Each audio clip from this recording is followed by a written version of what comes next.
Hello my guys. Saseni mbogi true. Tumelan hizi streets ku big up my youth na magalde wanajituma kwa hustle na talanta zao. Leo tunafungua show na Samuel. Check history yake.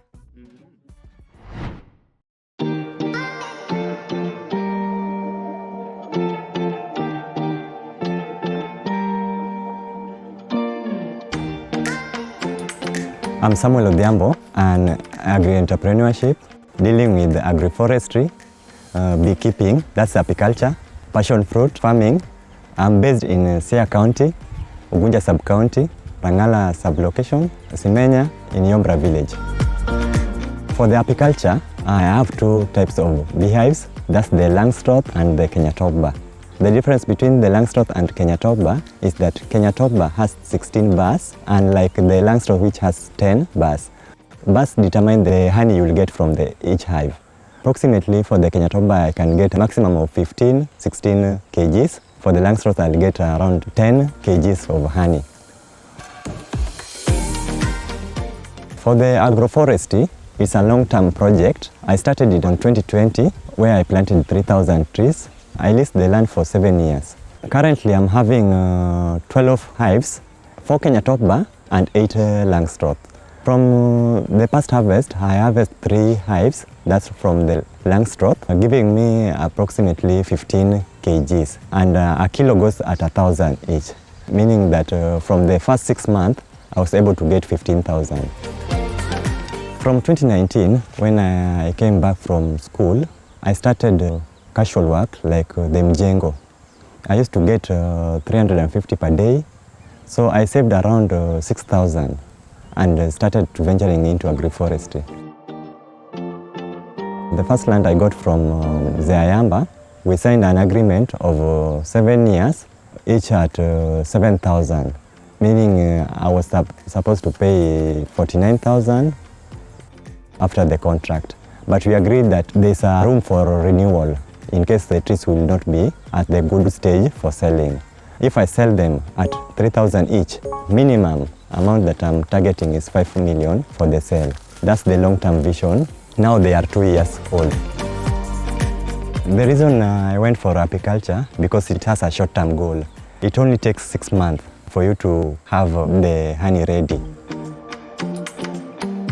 The importance of having long-term and short-term goals, it enabled me to be focused and also to plan.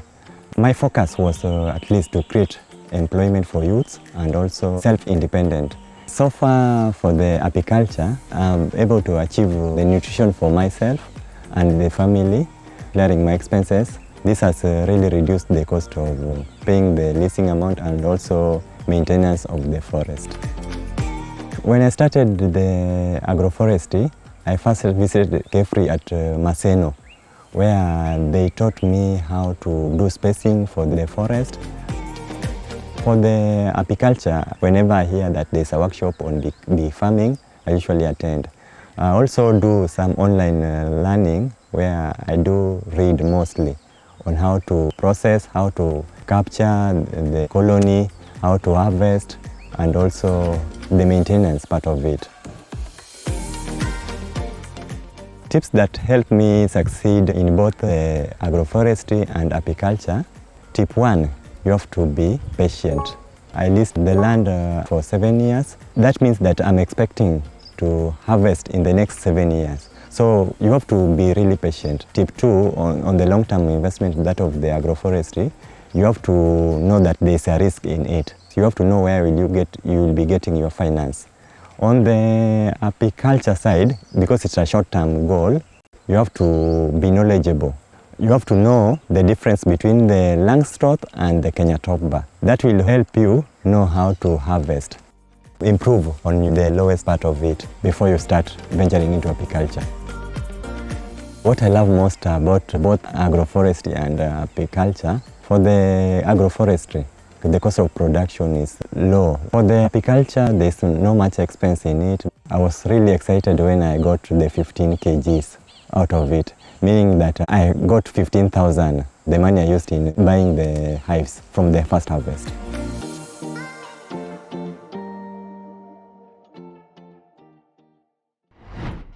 Samuel Odhiambo amejitoma kwa biashara proper. Ako kwa story ya beekeeping na ukulima ya passion fruit. Ako determined kweli to ensure biashara zake zote zina succeed for real.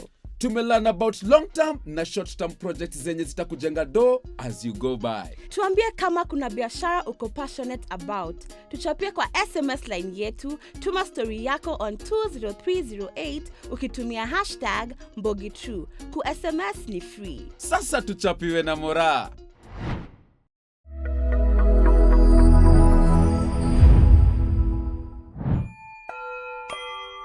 Kwa majina naitwa Veronica Mora. Nafanya bisi ya green grocery. Nauza fruits, mandizi, maembe na chai.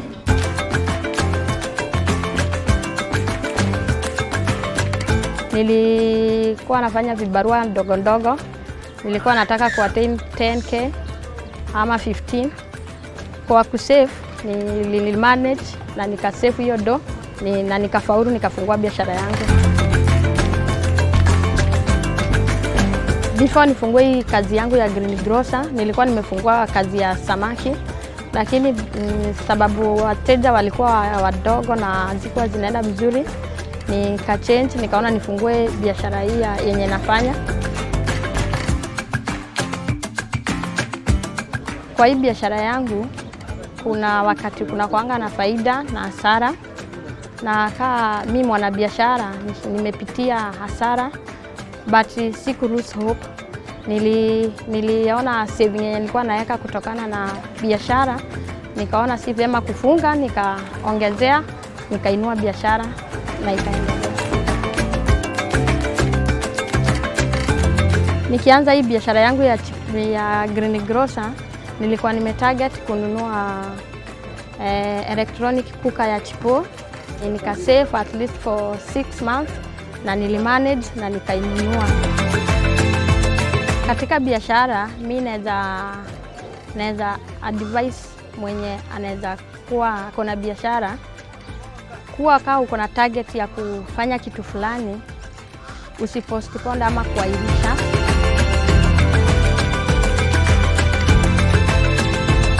Kwa mwenye ako na biashara kama mimi, na kama unataka kuachieve kitu yenye umetarget kwa biashara, unaweza anzia na ile kidogo yenye uko nayo na uendelee na maono yako, na mwishowe utaachieve ile kubwa yenye unataka.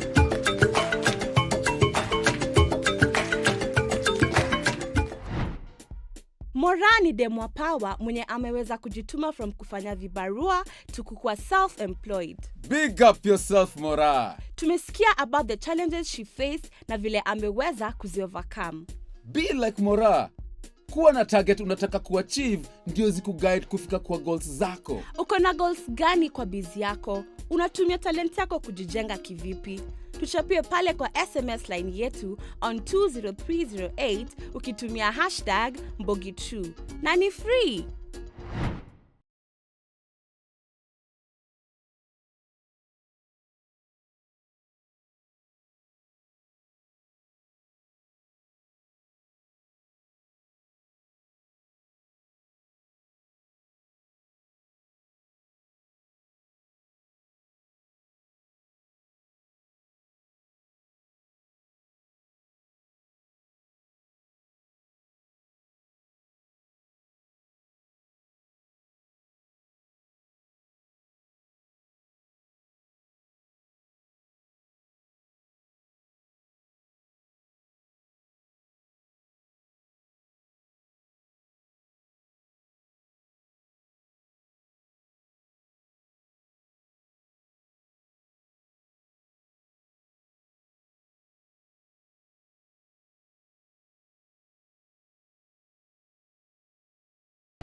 Karibuni tena. Tufike K-South tucheki story ya Lincoln.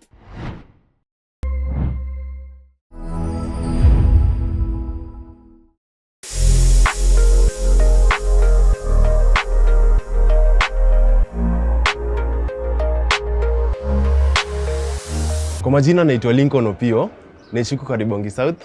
Kazi yangu ni kuuza nguo, duka yangu inaitwa Top Plug Collections.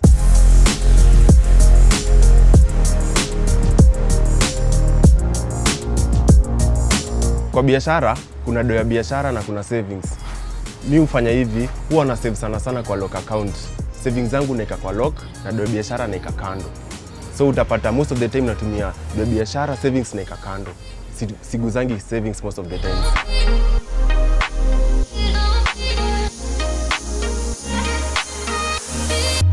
Immediately nilifungua job, niliona nahitaji savings. Ndio time niko mbaya, natoa do kidogo kwa savings, narudisha kwa biz. So nilikaa 1 month, nikaona nianze kusave. Ndio nikaanza kusave from that point, na imekuwa ikinihelp. Time nimesota, nachukua do kidogo kwa savings, narudisha kwa biz. But huwa ina generate na inarudi back. Huwa na save tao daily kwa lock account. That's how regular mi weka do yangu. So leo nikiuza, nachukua tao na ikakuwa savings account. Hata iko nimepata a certain amount na make sure nimeka tao kwa savings.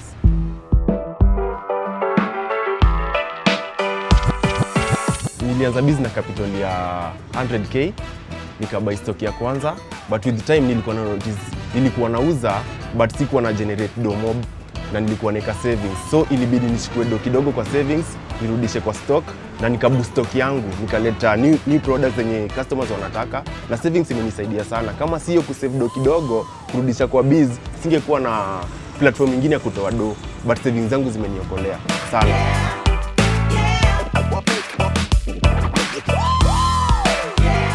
Future goal ya biz yangu ni kufungua other branches area zingine. Nilishasaka hizo area, nimeona wana need place ya nguo. Nishapiga hiyo market search na naona the more ndaendelea kusave, nipate do, nitapata do ya kuexpand biashara.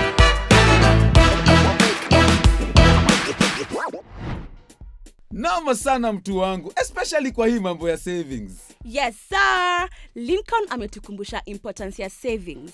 Anything can happen at any time, so ni vizuri ukuwa umeset aside something for a rainy day. Discipline yake imemsaidia kuseparate do ya biz from ya savings. Uko na biz yenye imekujenga na savings, ama uko na thoughts around this? Tuchapie hapo kwa SMS line yetu 20308 ukitumia #Mbogi2 na ni free.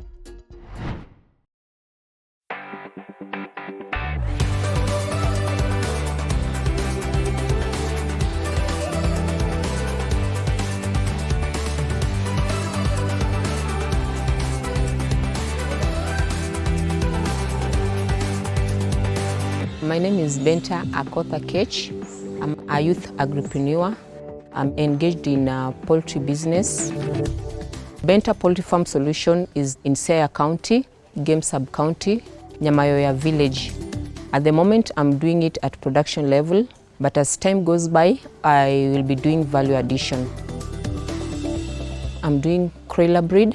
I'm having 120 birds. Today, I'm expecting 200 chicks day old from my supplier. Immediately I get my batch, I usually do what is called brooding. I have a brooder. It's one that is improvised, so I actually cut the cost because I don't need to buy the plywood, the shavings. I also don't need much source of light. This is the 3rd year that I'm doing this. I began it in 2019. I had pure kienyeji. I had 50 because I didn't have any knowledge, so it was a pata potea thing. In the 2nd year, I bought 100 birds. Because I didn't have any knowledge, I lost 70 birds due to sickness. I could not administer anything because I didn't have the knowledge. Between batch 2 and before I engaged into batch 3, I engaged with a number of organizations that showed interest in working with the youths. I realized that in poultry, a smaller number is not business. Like I had 50 in 2019. I lost some were used at home, and I managed to sell a few as low as 350 shillings. A bird that goes at 800, 900 shillings, so I count it as a loss. If I do it in a bigger number, then yes, I can count on profit. That is why I didn't give up at all, but brought in a new batch. fellow youths, I encourage us that let's not do business because a friend is doing business. I encourage that we start from getting the right information. I've had a number of tips that have made me grow, and they'll continue helping me grow. Number one, I want to talk about the support that I've gotten from my parents. I'm doing this business at our home, and it is not easy for parents to give a portion of land to their daughter so that she can do business. But for me, I've really gotten a lot of support from both parents, my dad and mom. The other tip that has made me grow is the passion. I want to mention that at the moment I work for an enterprise that does poultry, and I shared with them about improved kienyeji, tell them about their advantages, the profit margin, and yes, that farm at the moment we are doing improved kienyeji in large scale. So for me, once my chicks will be ready, then I have got a ready market. That is why I'm also encouraging fellow youths, do poultry. We have got the market. The other tip number 3 is about self-drive. Napenda kujituma. So I encourage my fellow youths that tujitume. It's very important. You never know what will come tomorrow. We did business plan writing in Nairobi, and we were 47 champions. Because of kujituma, I did mine. It was very competitive, and today I have a smile because I managed to be among the top 10 47 champions in the entire country. So kujituma is very key. It makes you grow and develop.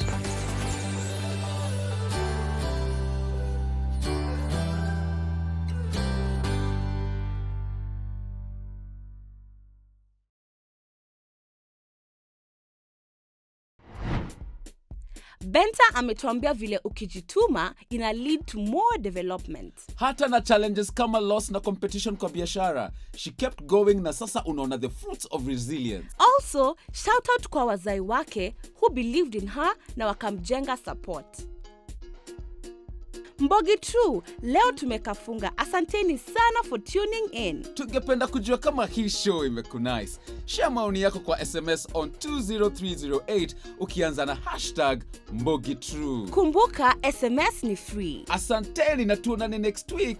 Keep it Shujaaz TV. Dooh na talent.